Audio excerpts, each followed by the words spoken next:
Yogyakarta terkenal dengan keindahan alamnya, juga dikenal sebagai kota budaya dan kota wisata.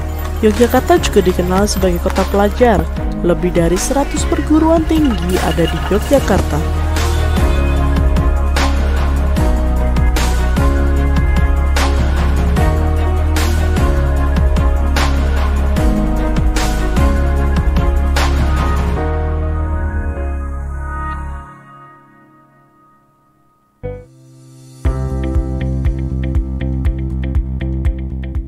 Program Studi Agroteknologi Fakultas Pertanian merupakan program studi terfavorit di Institut Pertanian INSTIPER Yogyakarta.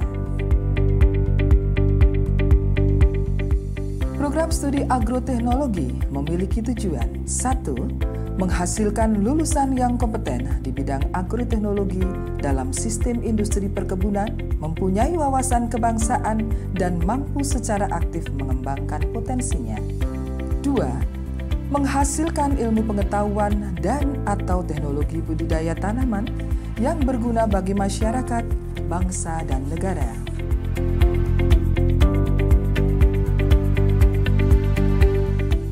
Program studi agroteknologi memiliki 2 minat studi unggulan, yaitu SPKS atau Sarjana Perkebunan Kelapa Sawit dan ANTAN atau Sarjana Perkebunan Aneka Tanaman. Minat studi SPKS mendidik mahasiswa untuk dapat menerapkan praktek-praktek budidaya tanaman dan best management practice dalam pengelolaan perkebunan kelapa sawit. Minat studi ANTAN mendidik mahasiswa untuk dapat menerapkan praktek budidaya tanaman dan praktek manajemen terbaik dalam pengelolaan perkebunan kopi, karet, teh, kakao, tebu, vanili, cengkeh, lada, tanaman hortikultura, tanaman pangan, dan urban farming.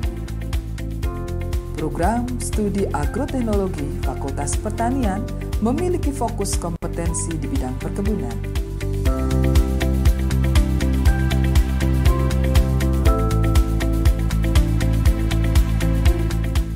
Mahasiswa Prodi Agroteknologi dibekali kemampuan memanfaatkan teknologi terkini yang menunjang optimalisasi dan efisiensi proses agronomi. Keunggulan Prodi Agroteknologi. Kurikulum Prodi Agroteknologi didesain dengan kebutuhan industri. Tenaga pengajar yang profesional dan kompeten di bidangnya. Memiliki fasilitas pembelajaran yang lengkap, ruang kelas yang dapat digunakan untuk kuliah secara luring sekaligus daring, laboratorium yang dilengkapi dengan berbagai alat laboratorium yang menunjang kegiatan praktikum dan penelitian mahasiswa serta dosen.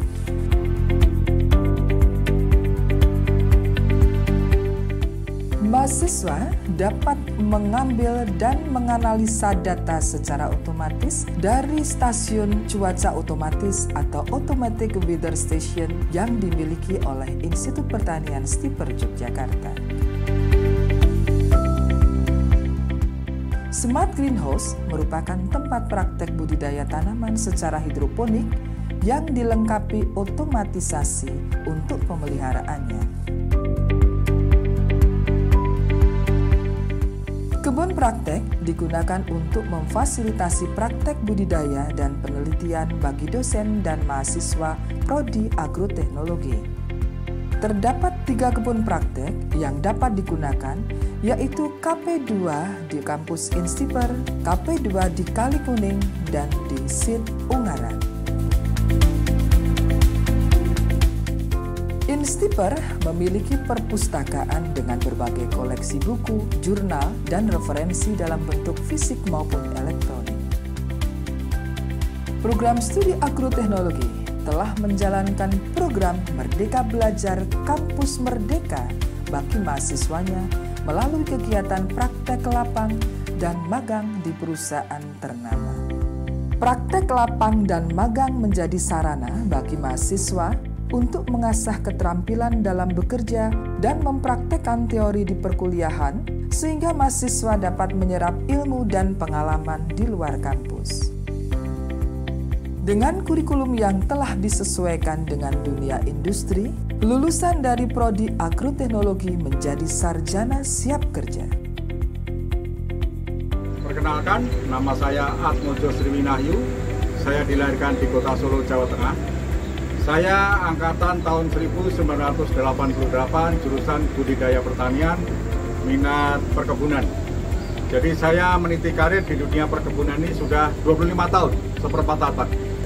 Di dalam dunia perkebunan, alumni Institut Pertanian INSTIPER Yogyakarta cukup diperhitungkan. Banyak jabatan-jabatan di pucuk pimpinan perusahaan kita kuasai, dari CEO, direktur, general manager, manajer, dan banyak lagi.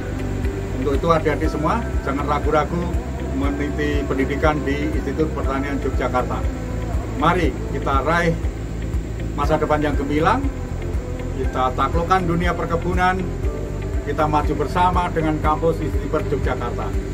Untuk semua perusahaan besar perkebunan di Indonesia sangat-sangat mengenal alumni INSTIPER itu adalah planter-planter yang tangguh, planter-planter yang bisa diandalkan di lapangan untuk memimpin perkebunan besar di Indonesia. Adik-adik, jangan ragu-ragu. Sekali lagi, mari kita belajar di kampus tercinta Institut Pertanian INSTIPER Yogyakarta dan menapak masa depan yang gemilang. Halo teman-teman semua, kenalkan saya Wilfriedus Dapostamones, alumni Smart ETF Batch 2 Angkatan 2011. Kini saya bekerja di salah satu anak perusahaan milik PT Smart Tbk, yakni tepatnya di PT Mitra Karya Agroindo di perkebunan Sulin Plasma, Region Kalteng 4, dan saya bekerja sebagai SPO Officer. Ketika berkuliah di INSTIPER Yogyakarta, kami ditempatkan di jurusan budidaya pertanian, tepatnya di manajemen perkebunan kelapa sawit, sehingga kami memiliki bekal yang cukup untuk bekerja saat ini di perkebunan kelapa sawit. Di INSTIPER Yogyakarta sendiri, kami dibekali dengan cukup ilmu teori mengenai pertanian pada umumnya dan juga teknis budidaya pertanian dan perkebunan pada umumnya, dan spesifik juga kami mempelajari bagaimana mekanisme perkebunan kelapa sawit khususnya. Setelah kami menjalani keseluruhan tahap perkuliahan di INSTIPER Yogyakarta, kemudian kami diwisuda, tepatnya saya diwisuda di akhir 2015 dan langsung pada saat itu ditempatkan di perkebunan Sinarmat. Buat teman-teman sekalian yang akan bergabung bersama kami, saya sampaikan untuk jangan ragu. Sekian yang bisa saya sampaikan, semoga bisa memotivasi teman-teman semua. Mari bergabung menjadi bagian dari Prodi Agroteknologi Fakultas Pertanian INSTIPER Yogyakarta. Tentukan masa depanmu dimulai dari sini. New INSTIPER with Advanced Technology.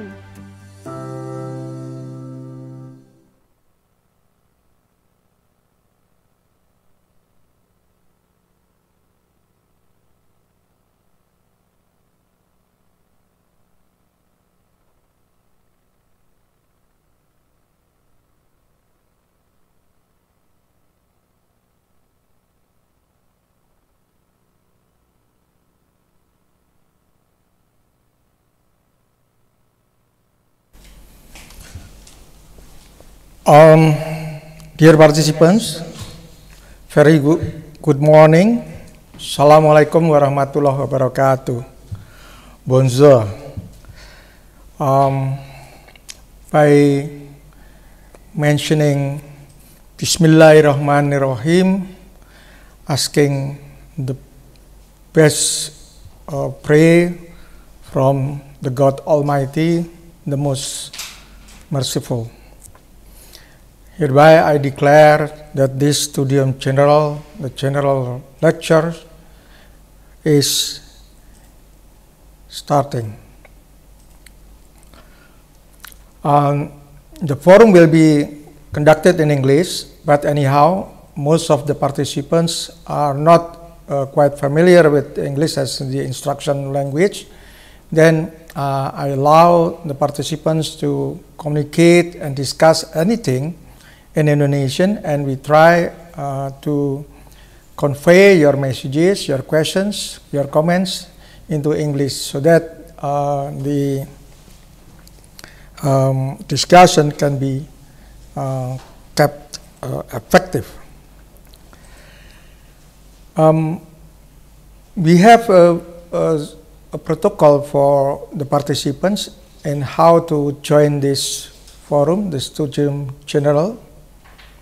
And you can see in the display, and you can check it again, how to get involved in this general lecture It is posted in the chat room, so anytime you can check it again in the chat room. Well, the first I want to clarify is that many people ask me why this Studium Generale is so important for us as the most precious day in this year today. As we recognize that currently the Sustainable Development Goals, or SDGs, the world is moving towards SDGs. Within this context, the terrestrial landscape predominantly contributes to the achievement of SDGs. That means agriculture and forestry in the constellation of governance, development strategies, and down to field level management and actions is quite vital. Through series of previous cooperation, discussion and communication between INSTIPER and SHIRAT activists, it is concluded that sustainable landscape approach, SLA or Sustainable Landscape Management, LSM, is the right anchor for the future. It is not only for the individual institution like SHIRAT or INSTIPER, but it is also the basis for the future land-based development at subnational, national, and even we aim to reach Asian region. Along this line, INSTIPER invited SHIRAT to increase the effort in the capacity building for individuals and institutions in materializing the sustainable landscape management. Joint interest of INSTIPER and SHIRAT is focused on the transforming current mindset of management and development towards sustainability. On the ground, we seek for the capacity of government and production system managers to be transformed into sustainability, including will bring along the green leaders and sustainability managers. So it is not just we are focusing on producing the managers on the field, on the ground, but in the future what we are going to produce is sustainable managers, not just only production managers. So this Studium Generale is considered as the commencement of the spirit and future initiatives. The objectives of this Studium Generale is the development objective is to contribute to the achievement of SDGs by practicing sustainable landscape management on the ground. The specific objectives covering as follows. One is capacity building, the second is research and technology development, and the third is piloting smart agroforestry in the sustainable landscape management framework. The future initiatives after this event, we are seeking for a series of lectures in the subject of sustainable landscape management, and we have our initial plan also to open a specific interest in the graduate study for sustainable landscape management. We are also going to have vocational trainings with respect to practicing the sustainable landscape management on the ground, and we are also trying to grab green leaderships from the local governments and as well as the national government. And also, the last but not the least is we are going to bring along the financing systems to be green financing we are aiming at having the green financial managers in the financial institutions, both in the banks and non-bank financial institutions. So that's a little bit of the rationale and the background of this event. Ladies and gentlemen,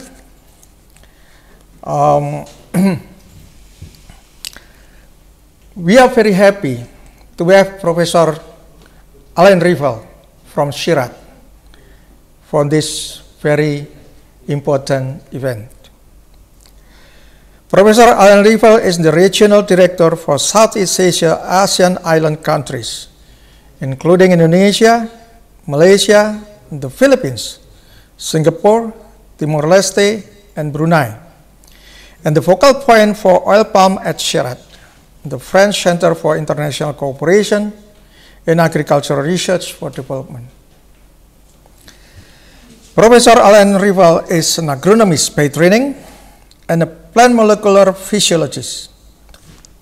He obtained his PhD in plant biotechnology at the University of Montpellier, France, in 1988, and spent the first years of his career leading collaborative research and development projects in plant biotechnology in Ivory Coast, Indonesia, Malaysia, and Costa Rica. He obtained his HDR, habilitation as research director, degree in life sciences in 1997 at the University of Paris-Sud-Orsay, and he is the qualified professor in biology and physiology since 2002. Professor Alain Sirat spent 2 years as Marie Curie Fellow at CSIRO Plant Industry in Canberra, Australia, running the EBIDEF projects of plant epigenetics funded by the European Commissions from 2004 up to 2007. The project aimed at a better understanding of the molecular regulation of genes governing flower structure in the higher plants. Professor Alain Rival is based at Jakarta since 2014, coordinating Sirat Collaborative Research and Development and training programs with various partners in the regions. He was visiting professors at University Putra Malaysia in Kuala Lumpur in 2015 up to 2016. Professor Alain Rival is the co-author of more than 80 research articles and book chapters. He co-wrote the book entitled Palms of Controversies with Patrice Lewang in 2014, published by C4 Bogor, and he recently coordinated 2 volumes of Achieving Sustainable Cultivation of Oil Palm, published by Borley Dutch Science in Cambridge, UK. Ladies and gentlemen, before I call for Prof. Alain Sirat to take the forum, I would like to invite the Rector of INSTIPER Yogyakarta to give his opening remarks.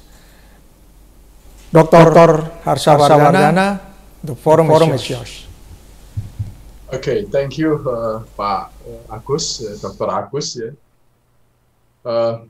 Good morning, ladies and gentlemen, to all participants of this Studium Generale. We are very happy that on behalf of my Institute Pertanian INSTIPER Yogyakarta, I say thanks to, first of all, to our prominent researcher, Professor Alain Rival, who will give personal experiences, reflections, ideas to all audience this morning. You know that sustainable landscape management is a key in keeping the agriculture, the forestry, and the plantation sustained. We are now recently, all the people in the world are realizing that the climate change the social dynamics will be getting difficult in dealing with such a situation. This is why that landscape management is a key to keep all the aspect in balance. Landscape management is not just talking about the physicals in agriculture, forestry, and also in plantation, but also dealing with the socials and economics.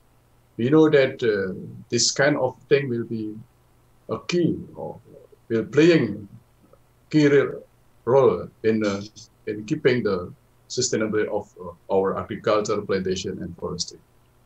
I hope this today Studium Generale will be benefit for all of us and also for all the participants.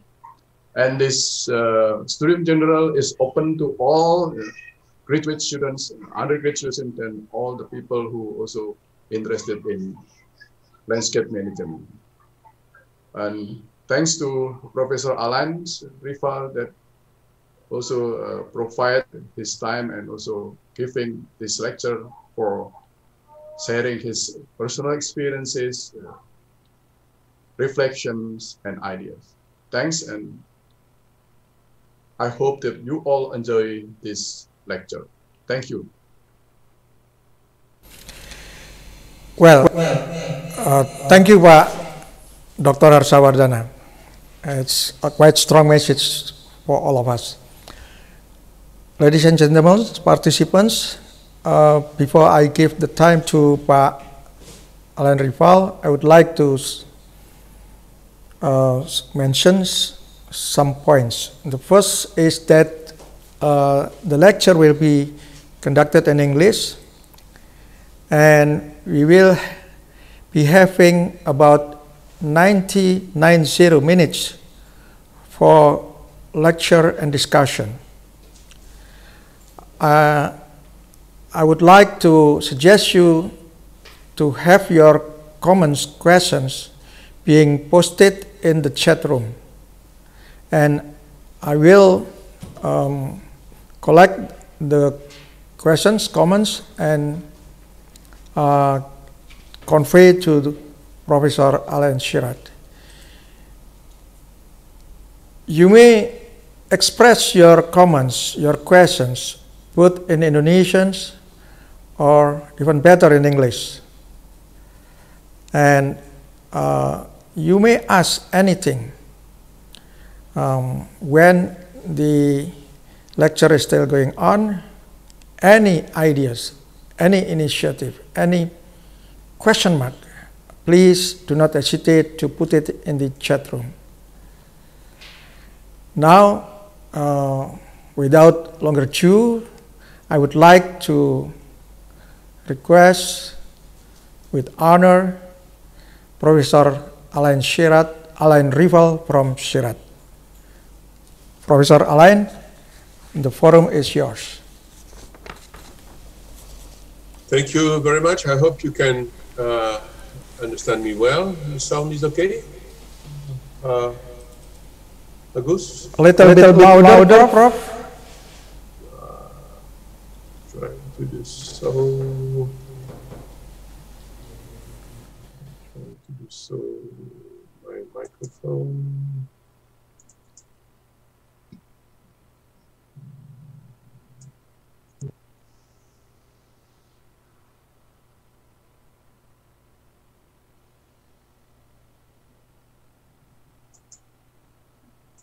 Okay, is it better?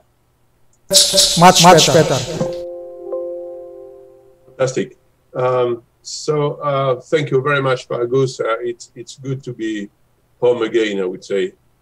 Home because we're sharing so much that each time I hear my colleagues from INSTIPER talking about the important things to do in plantation management, it looks like I was writing already what they're saying. We are in total alignment and we share the same goals and the same questions and the same worries as well. So thank you for having me. I hope it's not going to be too boring. Please use the chat to put new questions or post your reactions, whether in Indonesian or in English, doesn't matter, on the chat room. So we have a very rapid reaction on what's happening on the screen. Without further ado, I will try to share my screen. I'm getting better in those gadgets, but I will try to do that.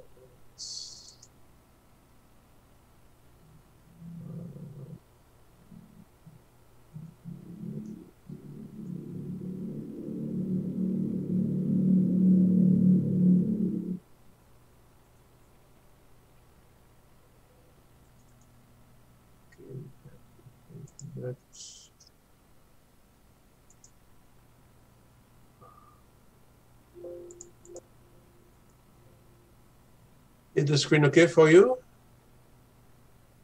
Yeah. Fantastic. That's fine. Thank you, Mr. Chairman. So I will begin just now, and it's not a lecture. It's just sharing a few important things with you guys, and being sure that we talk the same language, that we use the same terms for the same descriptions, which is the basics of scientific communication. So without further ado, I will go to the next slide. So first question, what is sustainability? What are we talking about? There's sustainability everywhere. In the companies, in the newspapers, everyone is sustainable. Everyone wants to talk about sustainability, but what does it mean? So I try to give you my definition, which is not perfect, but it is a simple one. The sustainability is just the capacity to endure. I love this definition because it's easy to understand. Even your grandmother can understand that, because the former generation, they have endured a lot of things, whatever in Indonesia or in Europe. We had the world wars, we had the revolutions, we had the access to independence, and we endured. Means that our biological system as human beings was able to cope and even to be better because of experience, because of these difficult times. So it's the same for our biological system. After a fire, after a disaster, they recover and then remain diverse and productive. So please keep in mind this very simple definition. I think it's quite interesting because you got a couple of interesting key words there. Enduring, remain diverse, and produce indefinitely. And probably in this sentence, if you're a student or if you're a lecturer, there is almost everything of what we and you have to do when you wake up in the morning. We have to work on biological systems, whether it's a plantation, a forest, a coffee plantation, a rubber plantation, all palm smallholders plantation. They have to be able to endure, remain diverse, and produce indefinitely. And this is a key. If you look, for example, at a rainforest, which have in Indonesia or in Malaysia around, which I have the pleasure to work in, they are very diverse. There are several thousands of species per hectare, and this is really a sustainable system. So I hope this simple definition helps you in setting the scene, and so that we can agree on really the basic principles of I will talk about later. So we know what is sustainability now. It is capacity to endure. But what is sustainable development? Sustainable development will deal with a lot of different concepts, including sustainability, of course, the development of societies, the development of human beings, the preservation of natural spaces, and human development as well. So there's an overlapping of different notions. And as you can see in this second figure, it's a matter of economy, environment, and society. I will show you another way of talking about these three concepts, but bear it in mind.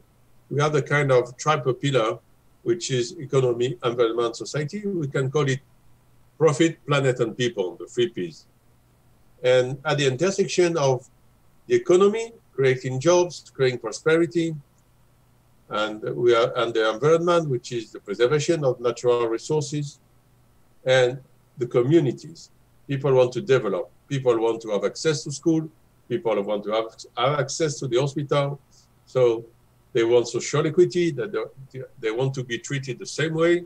They are rich or poor, they are in the countryside or in the cities, they want to have the same treatment. And unfortunately, or fortunately, if you are an optimistic man like I am, these pandemics have showed us many things about the importance of social equity, whatever is it for PCR testing or for vaccination. It's everyone or nobody. And the same for sustainable economy, which is at the crossroad between economy and the environment. It has also to integrate this orange part of my diagram, which is social inclusions and community. It's exactly, social inclusion, exactly what I said when I say it's nobody or everybody. Simple. So it's a new concept and we need new ideas. And that's why you as students, guys, are very important, because it's not only this assembly of words, it's also a way of thinking and also a way of being which will change. And I hope, and I'm sure that the pandemics will accelerate these changes. So sustainable development has to embrace these three pillars. If you have an economy which doesn't care to the people and doesn't care to the environment, you are on the 19th century, in the middle of England. You're producing steels efficiently. You just look at the prosperity, and you don't look at the inclusion of the communities and their national resources. You're producing iron in factories where people die, where children work in the mines. The economy is okay, but the society and the environment are not okay at all. So this is a kind of development which is no more acceptable. Any kind of project, even your own projects, choosing your career, choosing the company, you have to balance these three pillars. Okay, economy, this is a good job. I will take some money to feed my family and we'll be very happy to have this good recognition. I went to the INSTIPER studies and the company chose me for a manager position. Okay, but think about the environment. What I'm going to do? What's going to be my impact on the environment?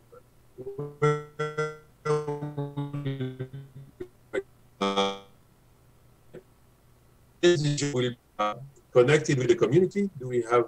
Will I have in this job, in this new job, a role to play in the inclusion of my social partners? So this is a kind of decision in which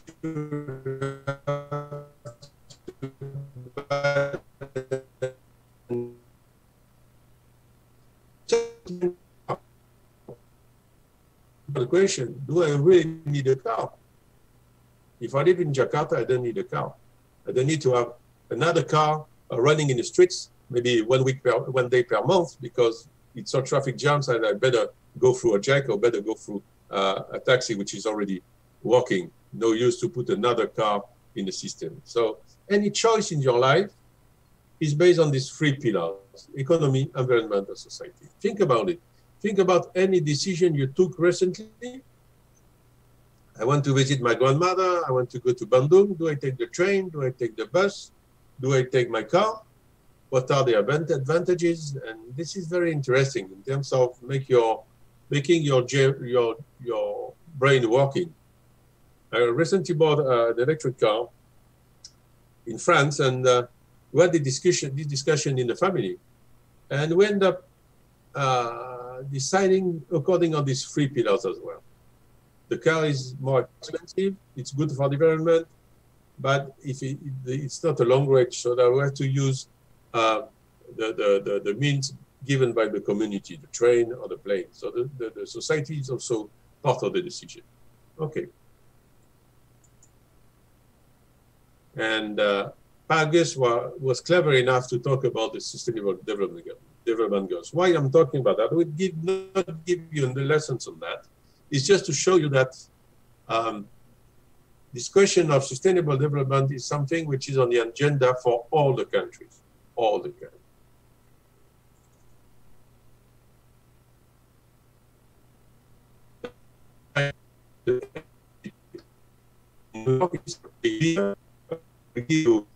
Invites me, I will give you another lecture on the meeting, which was on the same year in 2015, which was a very busy year for us agronomists. Just to show you that this question of sustainable development is also in the political arena. The government have taken this question in their own account, and they are translated, use the SDGs in their policies, whether at the national or even local or Kabupaten level. It's on the agenda. And it has specific targets. It's not only saying, okay, I signed this SDG beautiful paper in New York, nice picture, shake hands, beautiful, thank you, bye-bye.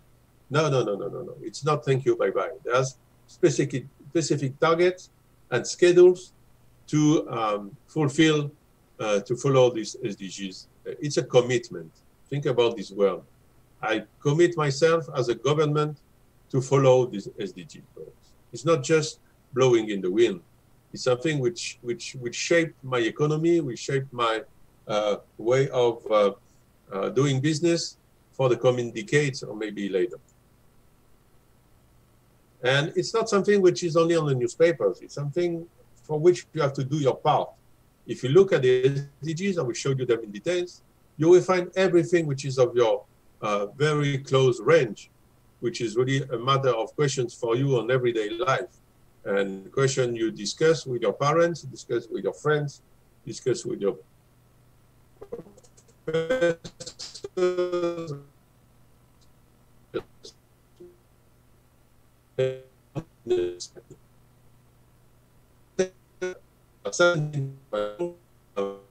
you can do any of them. And no poverty. And do I share what I have or what I do to share with people who are included in development? Peace and justice. Look at life, which is really our topic as agronomy, and which is related to number and the life below water. Imagine yourself in the plantation. You have to deal almost with all of these SDG goals, including climate, life, peace and justice, and partnership. Fair partnership is very important. You have to deal with the people in the KPA, if you're in the forestry, or if you have to deal with the smallholders association. Even if you're just out of university, then we talk about partnership and fair partnership. I have to talk to other people to be sure that what I'm doing in a plantation is really okay for everybody. So another way of saying is these 3 Ps I was talking to you about. It's a much simple definition in which you put sustainable development here in a crossover between people, profit, and planet. You can keep this 3 words. Profit, most of the companies that don't like it, they prefer to talk about prosperity, which is another P. So they use people, planet, and prosperity. But the same thing. It's just that everything is balanced in sustainability, and you have to take care of these 3 parts of your thinking. So, what can we do at the landscape level? And it's not only a way of thinking, it's something people like the FAO, we probably heard about. It's a United Nations Forum for Food and Agriculture. So the FAO is really taking seriously into account the landscapes for life. So it's a very important point in the agenda, and it's all connected with the SDG, with the climate action in Paris. This means that the international agreements are really concerned about this landscape approach. You know what is a landscape? It's a place where different activities and different natural resources are coexisting. So what do we talk about when we talk about integrated landscape management or sustainable landscape management, which is the same definition to me? It's very simple. You have to plan or use the land the way you have to improve the food production, the environment, and the livelihoods. Remember, we're back to the 3 Ps: prosperity, planet, and people. And what is the landscape? And this is a very interesting question. Where are the boundaries? If you look at this nice drawing that IFAO gave us on the left part of the slide, you will see that there are parts where you have a farm and a cow and a river. If the boundary of your landscape approach is there, okay, you will not consider this field, you will not consider this part of the river, you will not consider this farm, which is a sheep farm, or you will not consider this beautiful forest, which is really an agroforest. I can see several species.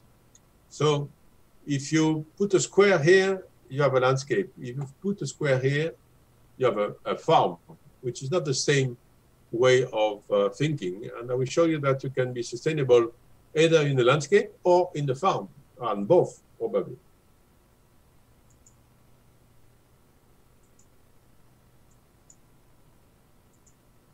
So it's there are a few, I give you a few definitions. They are simple, and I hope they will help you in making your mind clear about these questions. Sustainable landscape management is just putting together production system and natural resources. But the IFAO definition say that it must be an area which is large enough to produce ecosystem services, which is another definition. Means that if you only take your definition at the farm door, it will not be enough, because we will not consider the environmental services, what you're doing around and outside the plantation. Another definition is also enlightening, and this is a very important point. I like this one too, because it includes the collaboration and the partnership.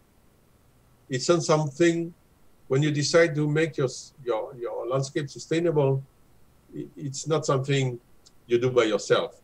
You have to build bridges, you have to build collaborations. And that's very important.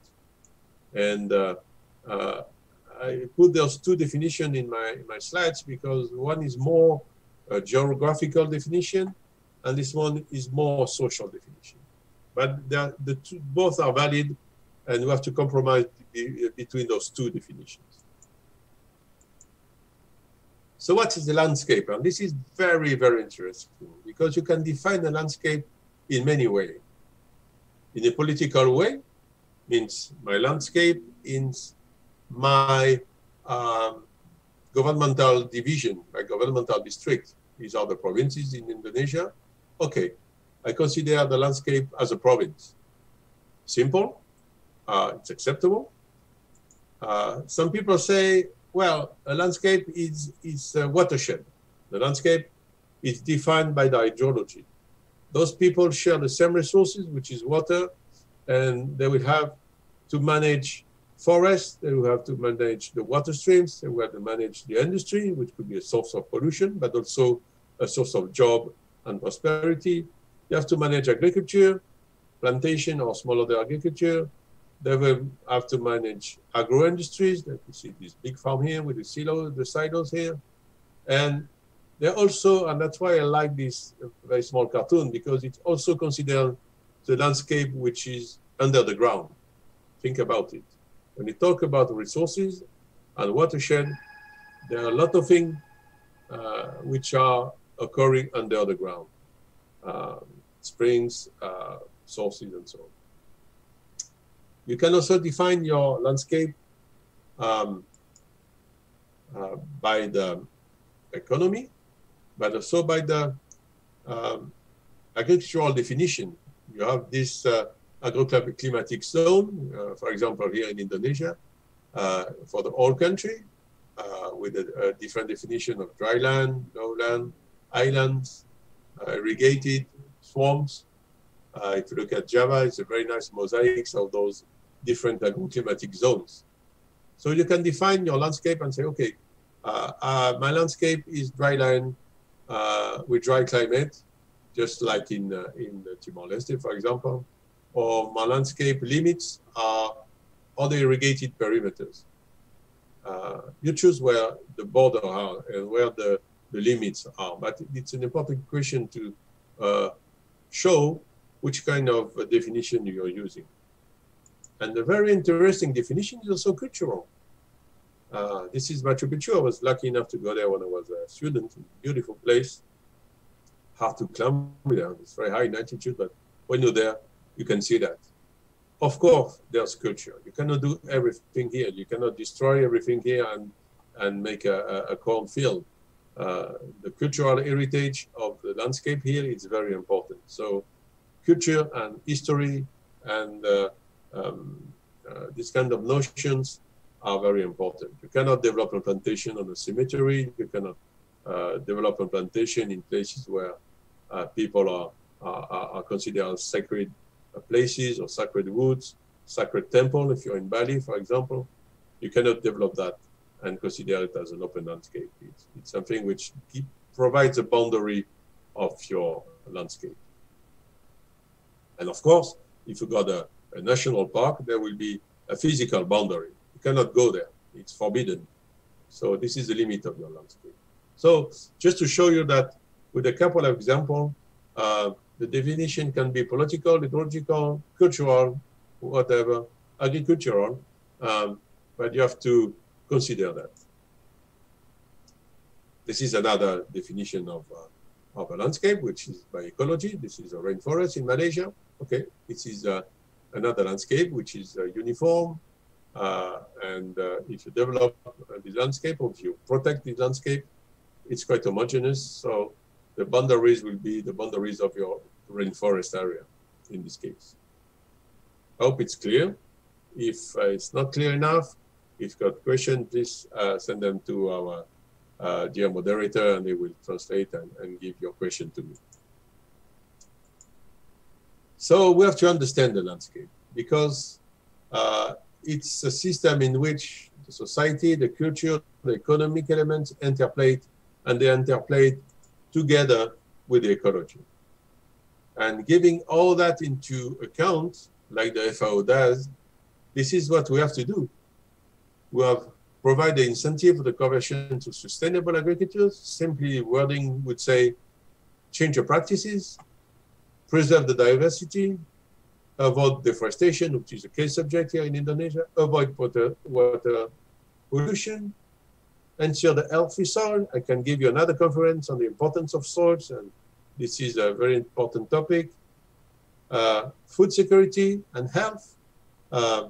It's good to have farmers who can have a decent life with fair partnerships, so that they can have a decent food security and a good health. So you see, there are many functions in the landscape.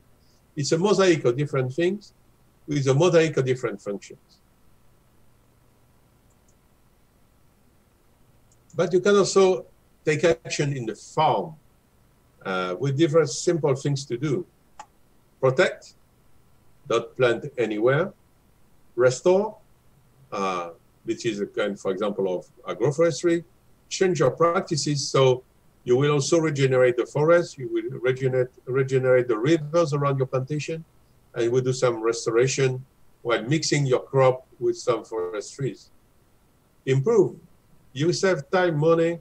It's the same amount of job if you use selected seeds, good varieties, and you will spend the same time in the field, but with better results. And diversity. Don't put all your eggs in the same basket. Any farmers in the world, my grandparents were farmers, they knew that already. They are very diversified. They had a lot of different crops. They had 1 hectare in the south of France, you cannot imagine the number of species that we're producing. And when you attain all these little points, for the more difficult, the red to the green, you got the green light. You are sustainable. You have restored the landscape. You got environmental benefits, but you also have financial benefits because your farm is working well. So it's not about, again, pushing the responsibilities to the big ones, the people in Jakarta, the politicians, blah, blah, blah, blah, blah. It's your job as a plantation manager, as a farmer, to be sure that you're transforming these red lights into green lights, like in a traffic jams in Kemang, in my neighborhood in Jakarta. So what happens in the plantation? If we say, okay, I understood, perfect, I know what is sustainable landscape, I know what is sustainable development, I'm working or studying at INSTIPER, what does it mean in terms of plantation? What is the sustainable plantation management design? Keep in mind those 3 Ps, same, people, planet, and profit. I have to take care of the planet as a manager. I have to install agroecology, all these kind of things. Precision agriculture, all the things that your beautiful film showed us. You're already studying that, but you have to practice that. And if you have to make profit, it's the same, just change the color. All these activities will provide money if you're doing them properly. So it's a balance between agroecology practices and profit. We call ecological intensification. It's intensification. You have to produce more with the same amount of land, but without destroying the environment and without compromising what your sons and grandsons and daughter will have to do with the land. If it's polluted to the bones, okay, you have produced a lot. You got a beautiful car, you have a nice apartment in Jakarta or in Kuala Lumpur, but your soul is dead. Taman mati, your soul is finished because you're exhausted your parcel and you give a dead garden to your sons and grandsons. No, this is not sustainable. And the same, if you look at the people, there are a lot of things to do in the plantation. Poverty alleviation, people's rights, workers' rights. This is what I call fair partnership. People have to have a decent wages, earn their life, and have their rights followed. No grant grabbing, and so on and so on. Small orders inclusion, fair partnership between public and private partnerships, just like the Inti Plasma system here in Indonesia for all palm and rubber. So a lot of things to do for the plantation managers because you have to consider all those items and change the way we are doing plantation management. So you see there are different and many, many topics. All of them are probably worth a single conference. I will just focus on 2 aspects because if not, we stay there until tonight and I will still be talking and talking and talking because this subject, as you can imagine, is really what I would like to transmit to you and what I would like to provide evidence for in the future and already now. So environmental services, what does it mean? If we look at agroecology, it means that there are those 2 words, agriculture and ecology. So we consider the cultivated area, so the field, the agricultural part of this word, agro, as an ecosystem. It's an ecosystem because there's a lot of living organisms. Not only the crop, of course. If you see that, if you look at that, you see the crop. You can see all palm, rubber, cocoa or coffee, just for example, or rice.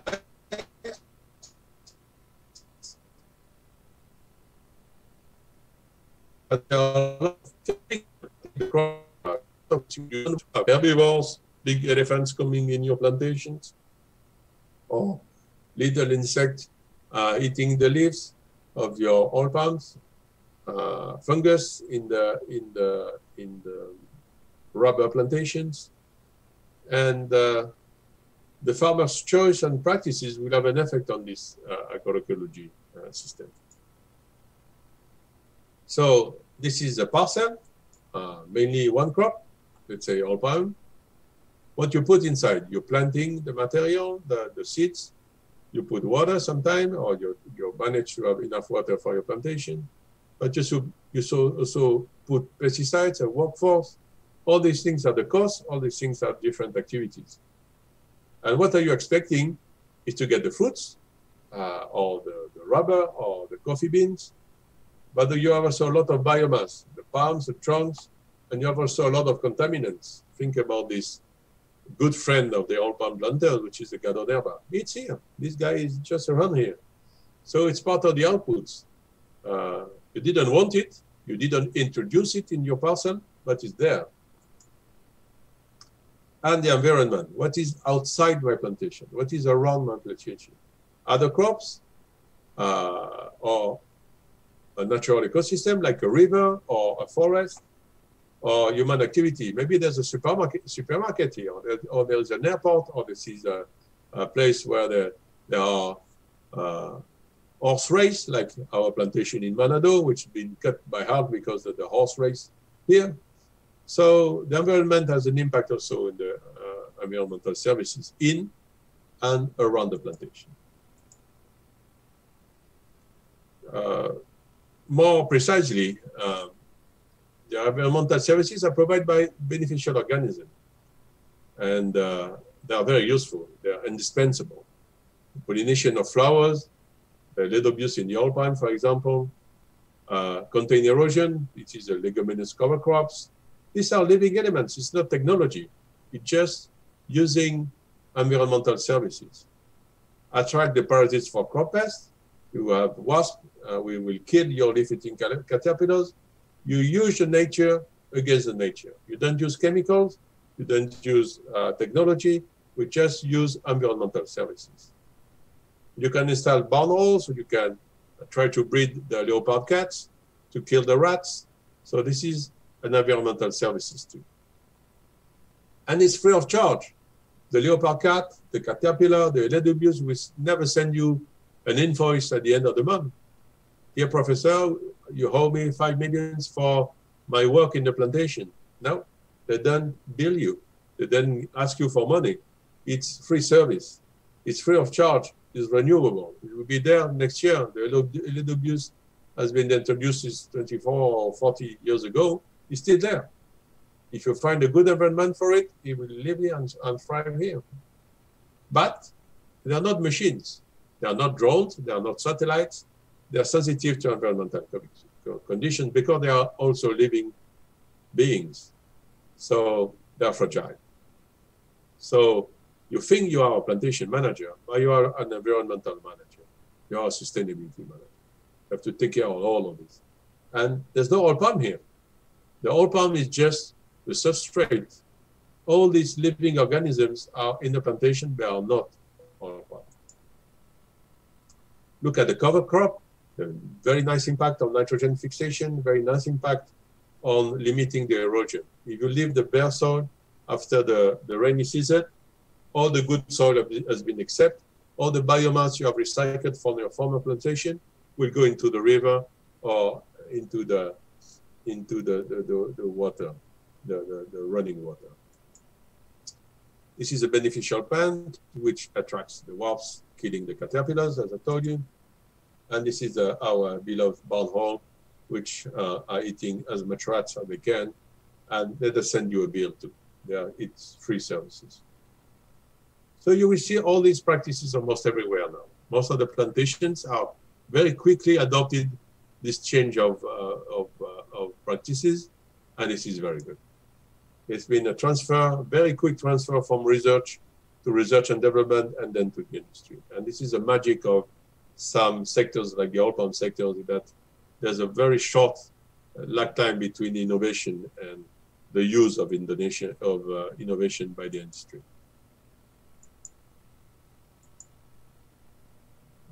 Another way of increasing the sustainability of the plantation is breeding. Look at different material. There are oil palm seedlings, there are rubber stock, wood stock. Choosing the right planting material is key because it's a perennial crop. So the choice you are making today will have an impact for 25 or 30 years, or maybe more. So you better put some money and scratch your head and ask for some expertise before you make your choice.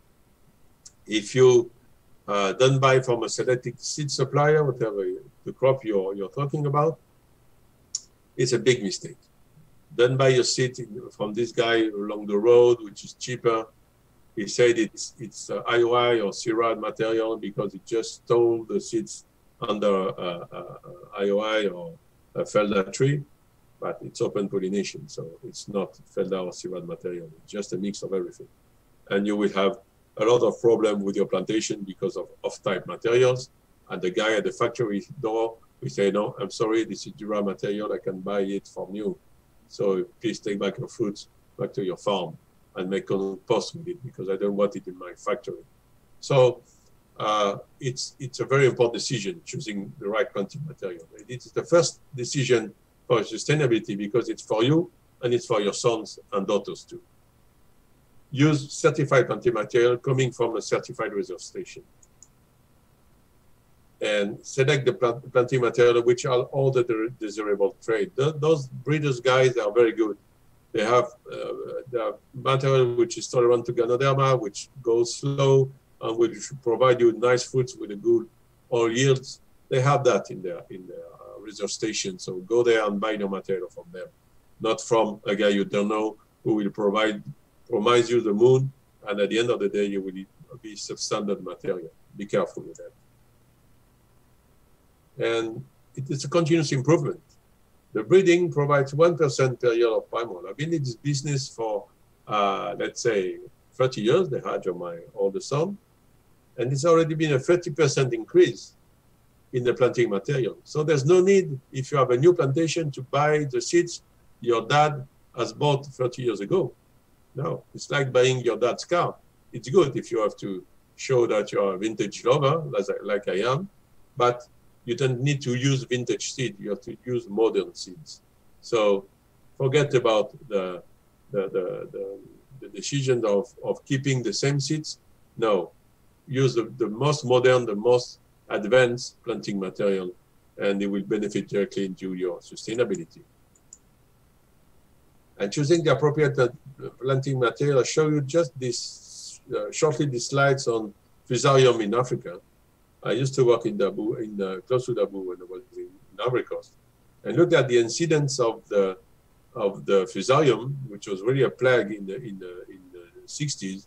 30% of the palms died from Fusariums, and changing the planting material, using tolerant and resistant planting material. As soon as 30 years later, there was no more Fusarium in the selected material. So you see the impact. The same for the Guineanensis material and the hybrid material in Latin America. You see the mortality is very high in the Guineanensis material and very low in the hybrids. So in Latin America, we propose to use an hybrid between Aedes guineensis and Aedes oleifera. So the choice of planting material is very important. This guy has 80% of mortality. His plantation is dead. It's better go to corn or coconut or do something else. This guy has chosen the hybrid material. So you see, after 90 years, almost 20 years, the incidence of the bud rot is only 10%. So the choice of planting material is really a matter of life or death for your plantation. This is hybrid Guineanensis versus and cross by oleifera. Waste management is an important part of your sustainable voyage, I would say, your sustainability adventure. This is the meal is at the center, as always, in everywhere in the world, whether you're in Africa or in Latin America or in Southeast Asia. There are smallholders, there are plantations that are delivering the fruits to the mill. And the mill is where you are to manage the waste management. There's a lot of waste in your oil palm. The EFB, the empty fruit bunches, which is solid, and the liquid effluents, which are liquid. And you have to use this, try to make money with this, and please don't leave it in the plantation. You have to use it and avoid pollution and avoid wasting time and money about not using the biomass which is from the plantation. So this is the empty fruit bunches, and this is a sludge, a mix of oil and water coming out of the factory, or the mill, whatever you call it. So you have to deal with both. And the good news is that if you do composting, like this one in PNG, this picture I took, it's probably 25 years ago. It was a very good plantation. They were really pioneering the composting. Look at this. This compost is fantastic. You can use it in your garden. You can use it. It doesn't smell. It has a right structure. It's fantastic. And it costs you nothing except the machinery, and all the biomass is given by your plantation. And so managing the waste is also an environmental services, as I defined you previously. You decrease your fertilizer bill because this is fertilizer. You increase organic matter of your soil, and you increase the carbon sequestration of your soil. Indirectly, there's no nitrogen leaching because you're using less nitrogen fertilizer, less N2O emission because you use less urea, which is vaporizing in the atmosphere if it's in excess in the plantation, and the same for CO2. So you're saving money, at the same time you're saving the environment. So this is really sustainability. This is how it looks like when you capture the methane from your ponds. This is in Thailand, and the figures are very nice. You can, after 8 years, you can end up with a net profit. Not only you're taking out all this biomass from the environment, but at the same time you make money, so you can reinvest in a better system for capturing the methane in your pond. So it's a vicious, it's a very good positive circle of investment and benefits from the company and the environment. Precision agriculture is something, of course, you've been studying in INSTIPER. When you apply fertilizer, there's always this kind of bell curve. The response of the plant is proportional at some stage with the amount of fertilizer you put in the field. At some stage, there's a plateau. You can put much more fertilizer, waste a much more amount of money, and nothing happens. You don't increase the yields because you're at the maximum. In fact, when you're running, you do your jogging in the morning, try to stay here, because if you stay too long here, you might end up at this stage. So there's no use after stage B to spend time and money in applying fertilizer because there will be no effect. So this is where you must be at the end of the exponential phase, and then it's enough. You don't have to put more fertilizer because there will be no effect on it. And if you do that, analyzing the soil and analyzing the leaf of your plantation, of the trees in your plantation, you can have an idea of what's in the soil, what's in the plant, and if you are in A, B, C, or D stage. Very important.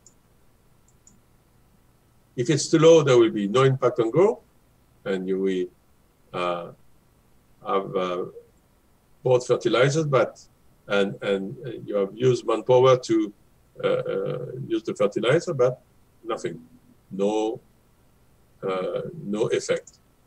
If it's too high, no impact on growth, the same, but you have a strong impact on the environment. Leaching to surface water, leaching to groundwater, useless manpower cost, and evaporation of urea into N2O, which is a very nasty greenhouse gas.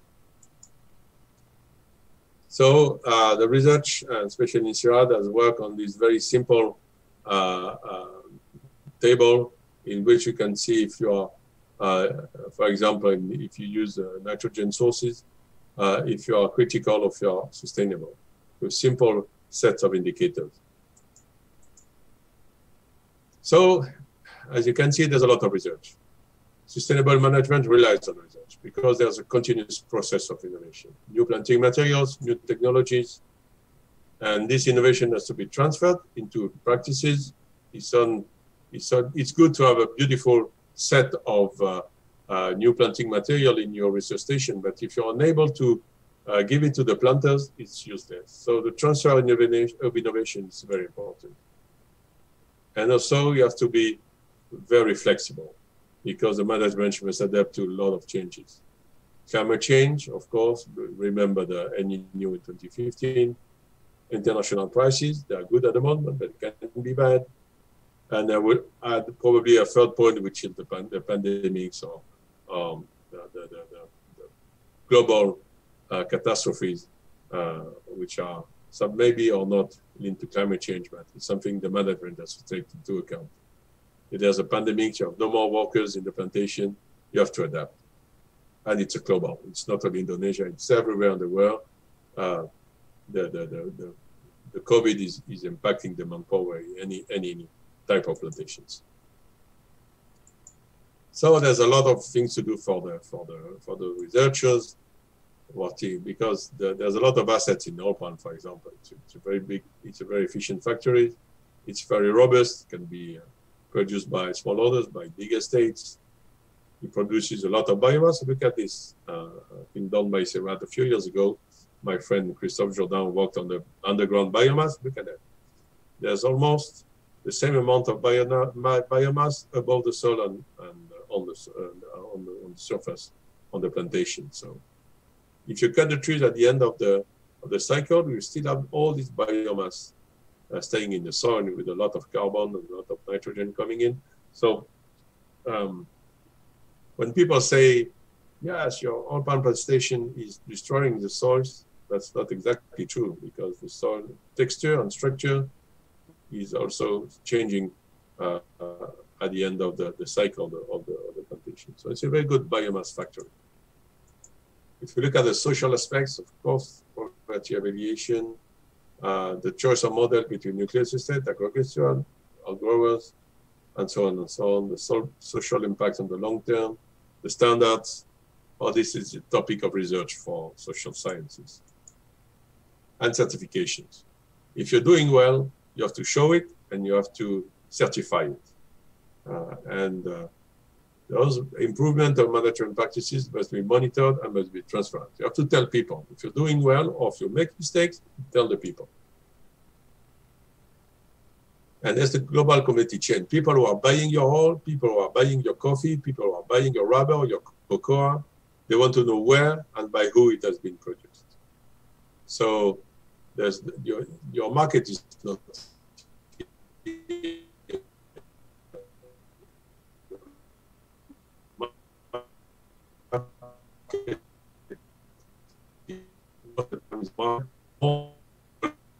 food, where it comes and who are produced and the conditions of production.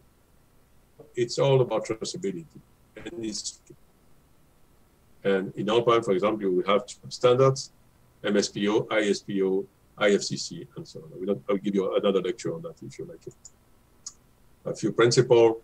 This is the ISPO principle. If you want to be certified, your plantation must follow these 8 principles, plus your national or regional rules, which are defined by your RSPO national committee. So it's a bit of paperwork, but once it's done for all the generation of the plantation.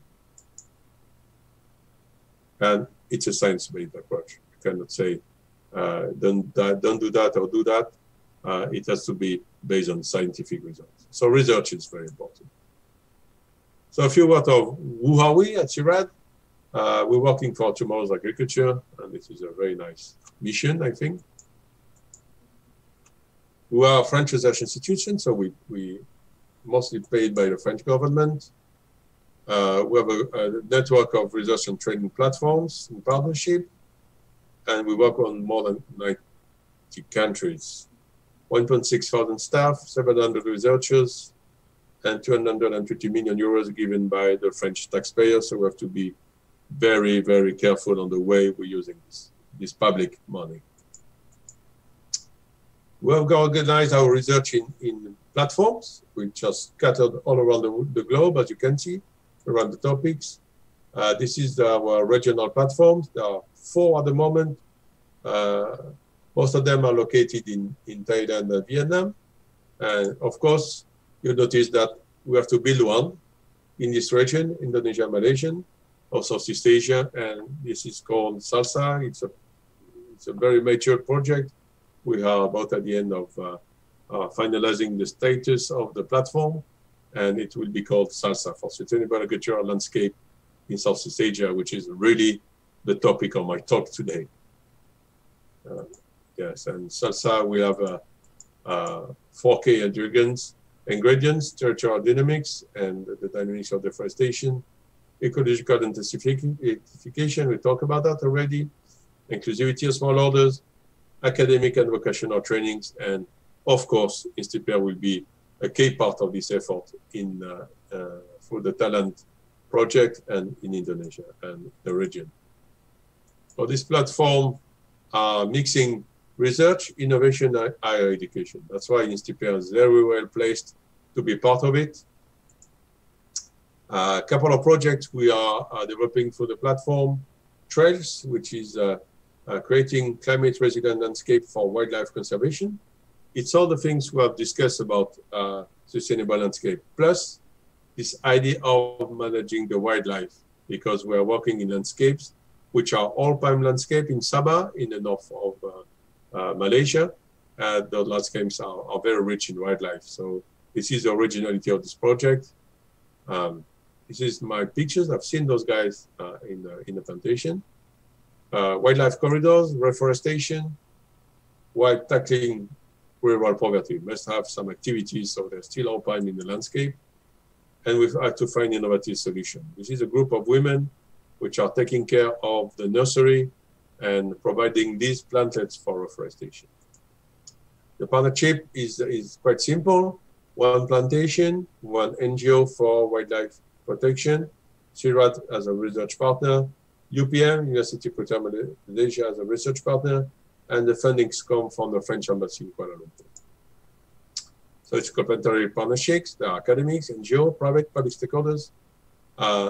We want to have an integrated approach to take benefit of the approaches from different partners. And after this conference, I have a meeting with the UPM and the partners of the Trace project in Malaysia to discuss about a common ground of partnership.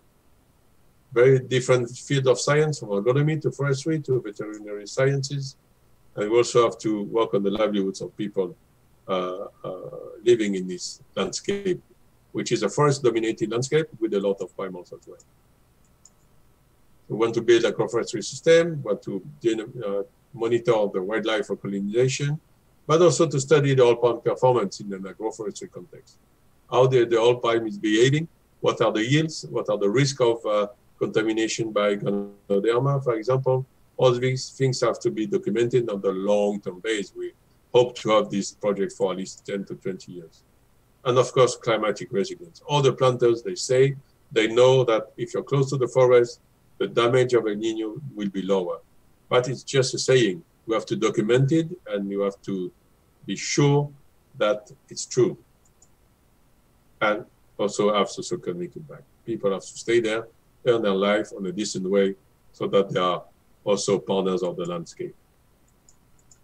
So we design, it's changing now. It's a bit more complicated, but we did several designs which are embracing full oil palm plantation, a mix of wildlife corridors, and it's our full wildlife corridors to compare the behavior of the oil palm, the yields, the risk of contamination by Ganoderma, all these kind of things.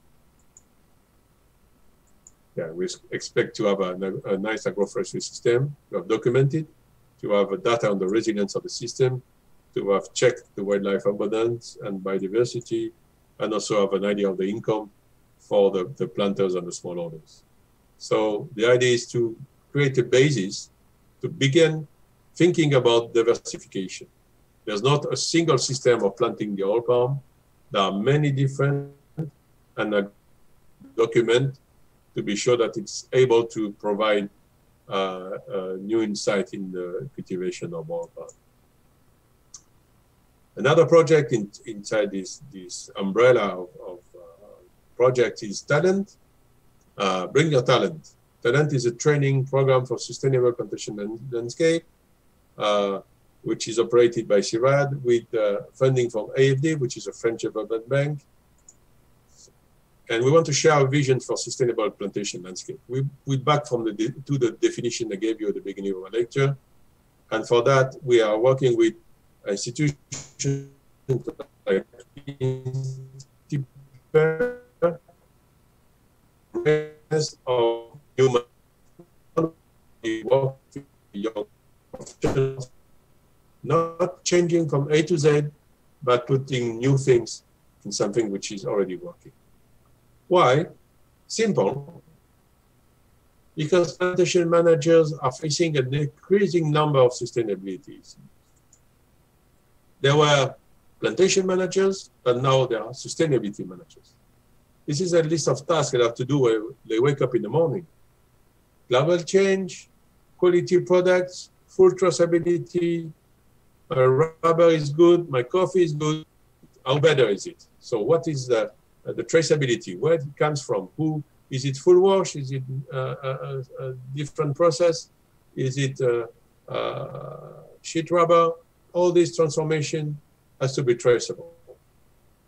But also to take care of the communities, not only the workers, but the people who are living inside and around the plantation, and the civil society. People are watching us. People, or anyone, even my people in France have heard about our park, they heard about rubber, they heard about sustainability, they want to know. So the civil society is asking questions to us as managers, and you have to be clear and simple and transparent. Tell the truth. This is what we're doing, this is what we aim to do. We'll not be good in that, we should be better in that. Be transparent, talk to the people. And also how to protect the biodiversity inside and outside the plantation. But these are just a few topics. There are many, many more.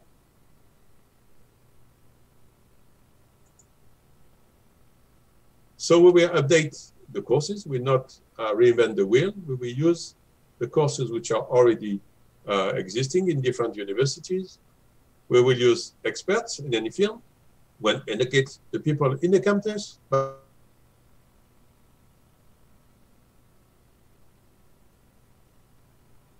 what is very useful, which is really useless, this is just the gadget, we don't need that, or this is very interesting, we have to transfer it to the industry. Making farmers entrepreneurs. They have the tools, they will have the notion of sustainability, and as trainers and education people, we also have to make sure that the farmers are attending the courses, are attending the jamborees, are attending the field days, so that they know that we are finding new things for them. And the job market, of course.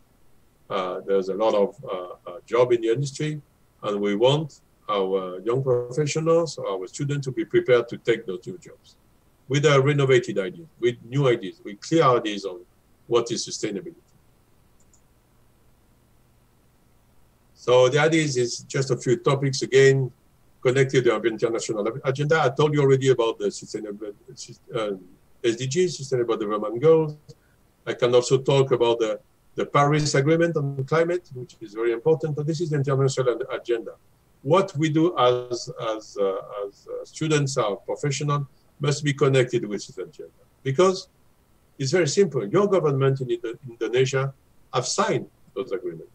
The same in Malaysia, Indonesia, Vietnam, Thailand, the Philippines, in the region.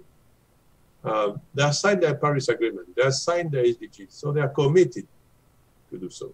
I just read yesterday in the Jakarta Post that Indonesia is working again on the Paris Agreement to change its commitments, and that's very good. It means that it is a living institution, and people want to change it to make it better. Revisiting the plantation model is 1 century old. It was created when there was a lot of manpower, there was a lot of land, and now there's no more manpower and there's no more land. So this model is maybe not adapted, maybe it's too fragile, maybe planting the same species in Indonesia, Malaysia on huge surfaces, maybe it's not the right solution. Let's think about diversification. Let's think about agroforestry. And let's change our practice. I told you about agroecology adapted to the oil palm. I could make the same conference on rubber, on cocoa, on coffee. Change the practice to be adaptable and to go towards agroecological practices. And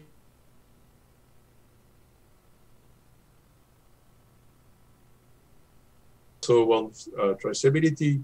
They want to know where the product has been elaborated, transformed, prepared before it reached the American, the Chinese, the Indian, or the European market. So we have to be aware of the trade also is changing. So for that, we choose 4 countries because we cannot do everything everywhere. The funder, AFD, decided to work on those 3 countries, Indonesia, Malaysia, Thailand, and Vietnam. 4 sectors, rubber, oil palm, hardwood, and firewood. 4 group of students and professionals, students, plantation manager, cooperative managers, bank executive. These are the 4 group of people we want to work with in talent. We are here, in mid-2021. We're at the end of the feasibility phase, and we'll end up in December with the signature of MOUs with each partner university. And then we begin the educational activities for 4 years, beginning in January 22. Of course, huge impact of COVID. All the feasibility phase should have been organized. I'd plan to go from university to university, visit the campus, visit the facilities, visit where and when we can organize field days and have a launching conference. COVID has destroyed every hope in this field, but we're still working this feasibility phase, and we hope to have a signature of MOU, 1 MOU per country, with 1 university which will take care of the other universities in the country.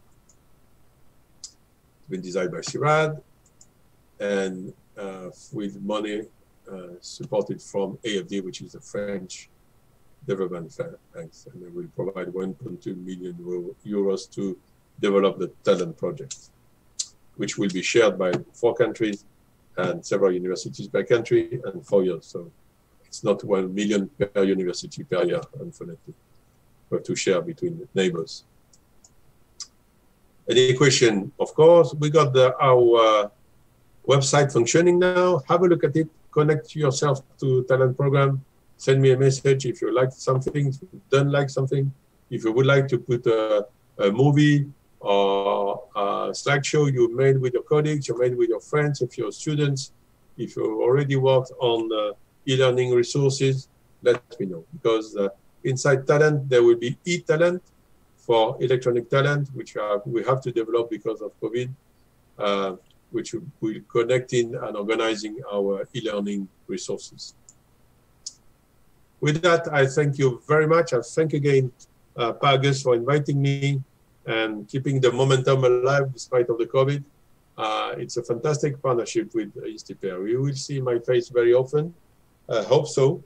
And I can't wait to come and talk with you and give these lectures on a more lively way. I hope it doesn't be too boring.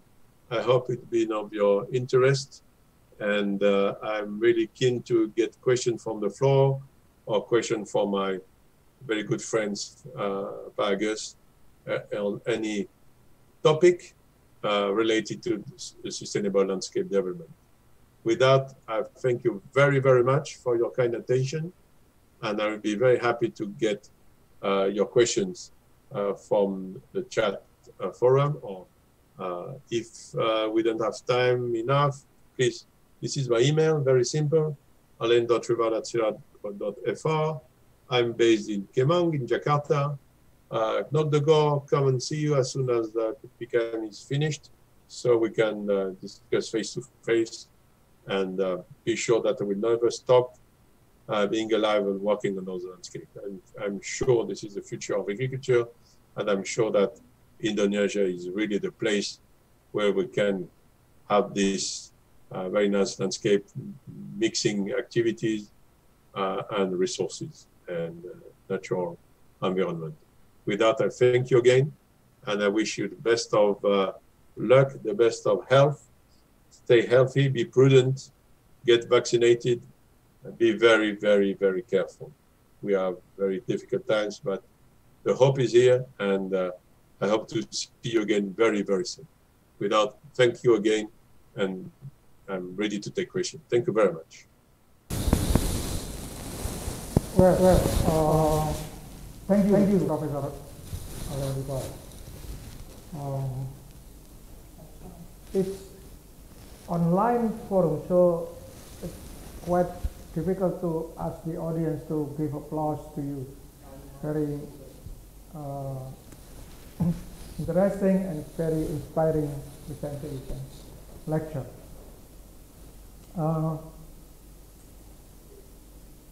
For the other information, this Zoom meeting, we have we have more than 1,000 participants registered at the beginning to this yesterday, but only about right now only about 450 participants can be accommodated in this Zoom forum, so that we provide all of you with online real-time YouTube channel. To those who are not able to join the Zoom room, in this case.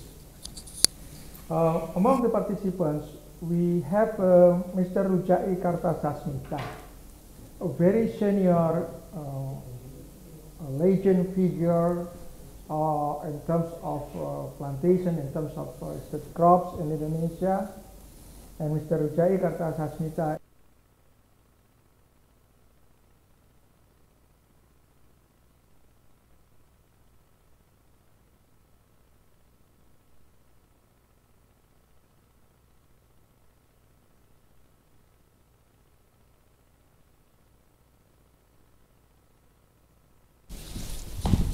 Check.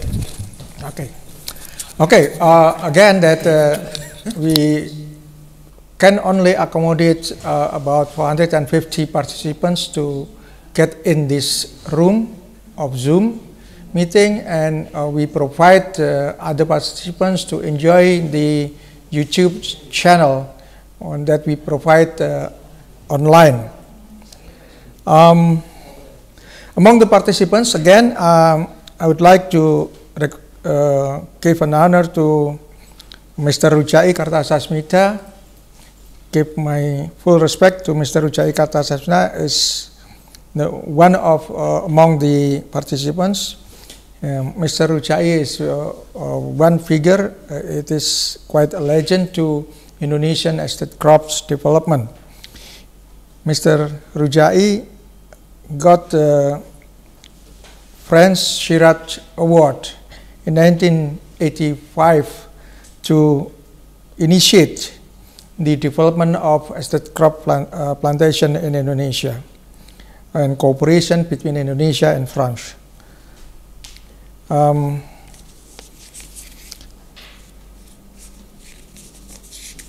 Pak Alain Rival has presented a lot of information in the context of sustainable forest management, starting from the understanding of sustainable landscape management and the context of sustainable development goals, and we have noted that there are also the multi aspects of the landscape management context definitions, and including plantations, including environmental services, sustainable waste management, sustainable plantation management, precision agriculture, research and development, modeling, rules of certifications, the aspects of partnerships, and also the last he mentioned also a couple of projects, trails, and also talents. That is still the later talent is still in the preparation phase and only be commenced by September this year. We have questions, challenging questions actually, Pak Alain, and to make the discussions more effective, then I would like to summarize these questions, and you may respond to those questions, and so after that, if there's other further continuing questions, I will, and there is still time, and I will give directly the forum to the participants. On my notes, we have 6 questions, Pak Alain. The first is that from the micro, challenging questions. The first is from Pak Dodi Mulyanto from Smart TBK. He was challenging you with a fact that the population growth is going on exponentially.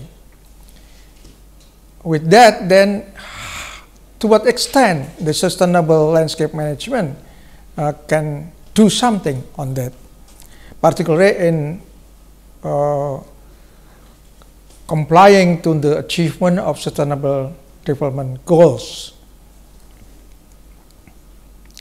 The second is that coming from Koirun Nisa,